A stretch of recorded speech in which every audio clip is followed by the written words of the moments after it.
Pemikiran Ekonomi Islam yang beranggotakan saya sendiri. Perkenalkan, nama saya Resi Gutari. Saya Wahyudina Lestari. Saya Semila Prima Lestari. Saya Revana Tansisa Putri. Ekonomi adalah aspek penting dalam kehidupan manusia karena berkaitan dengan pemenuhan kebutuhan. Sistem ekonomi seperti kapitalisme dan sosialisme sering menimbulkan ketimpangan dan krisis akibat lemahnya nilai moral. Islam hadir dengan aturan yang mengatur hubungan manusia dan Tuhan dan sesama termasuk dalam bidang ekonomi. Selanjutnya ada sejarah pemikiran ekonomi Islam. Yang pertama, memberikan pemahaman mengenai pengertian dan ruang lingkup ekonomi Islam berdasarkan ajaran Al-Quran dan Sunnah. Yang kedua, mengkaji perkembangan sejarah pemikiran ekonomi Islam dari masa Nabi Muhammad SAW hingga era modern. Yang ketiga, mengenalkan tokoh-tokoh penting. Yang keempat, membandingkan prinsip-prinsip ekonomi Islam dengan sistem ekonomi lain. Dan yang terakhir, meningkatkan kesadaran akan pentingnya penerapan nilai-nilai Islam dalam sistem ekonomi.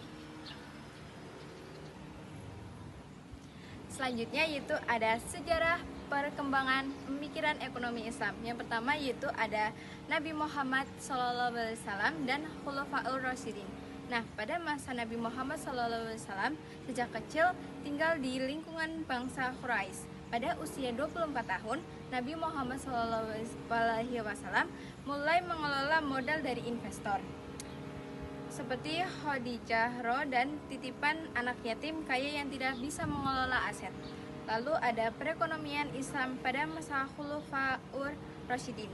Nah, pada masa Khulafaur Rasyidin berlangsung sejak wafatnya Rasulullah SAW hingga awal Bani Umayyah pada masa 661 Masehi yang dipimpin oleh 4 sahabat utama beliau. Masing-masing khalifah memiliki gaya kepemimpinan dan kebijakan ekonomi yang berbeda meskipun sama-sama berlandaskan ajaran Islam. Lalu yang kedua yaitu ada masa Bani Umayyah. Dibandingkan dengan bidang-bidang keilmuan lain, sumbangan ke Khalifah Bani Umayyah di bidang ekonomi memang tidak begitu menonjol. Namun demikian terdapat beberapa sumbangan pemikiran mereka terhadap kemajuan ekonomi Islam. Di antaranya adalah perbaikan terhadap konsep pelaksanaan transaksi saham. Lalu yang ketiga ada masa Bani Abbasiyah. Nah, sejarah perkembangan pemikiran ekonomi Islam pada masa Bani Abbasiyah menunjukkan masa kemasan peradaban Islam dengan kemajuan berbagai bidang termasuk ekonomi. Selanjutnya yaitu tokoh-tokoh pemikir ekonomi Islam. Yang pertama yaitu Abu Yusuf. Abu Yusuf adalah orang pertama yang memperkenalkan konsep perpajakan di dalam karyanya Al-Kharaj. Yang kedua yaitu Al-Ghazali. Pemikir ekonomi Islam menurut Imam Al-Ghazali mencakup sejumlah konsep dan prinsip yang mencerminkan visinya tentang bagaimana ekonomi harus dijalani sesuai dengan nilai-nilai Islam. Yang ketiga yaitu Ibnu Khaldun.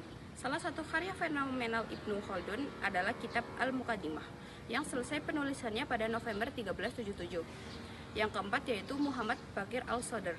Konsep dasar pemikiran ekonomi Islam berakar pada prinsip-prinsip yang terdapat dalam ajaran agama Islam. Ini termasuk larangan riba, bunga, penekanan pada nilai-nilai etika dalam transaksi ekonomi, pentingnya zakat, dan distribusi kekayaan yang adil. Yang kelima yaitu Muhammad Abdul Manan. Menurut Muhammad Abdul Manan, tanah adalah faktor produksi unik dalam Islam. Berbeda dari pandangan klasik yang memasukkan kesuburan, air, udara, dan mineral sebagai sumber produksi.